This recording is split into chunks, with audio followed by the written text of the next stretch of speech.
ದಾವಣಗೆರೆಯಲ್ಲಿ ಆಕಸ್ಮಿಕವಾಗಿ ಬೆಂಕಿ ಬಿದ್ದಿರುವಂತಹ ಘಟನೆ ನಡೆದಿದೆ.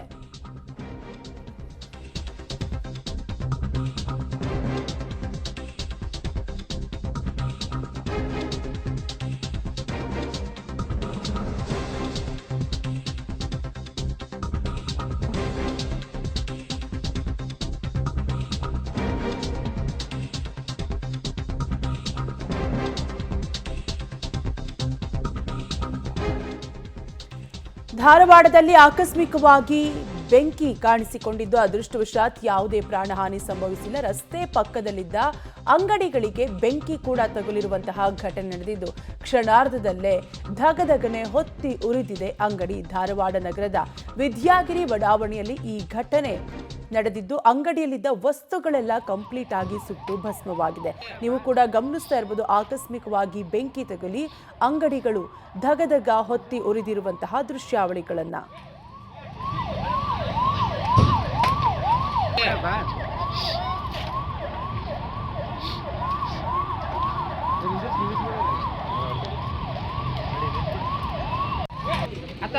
ನಡಿ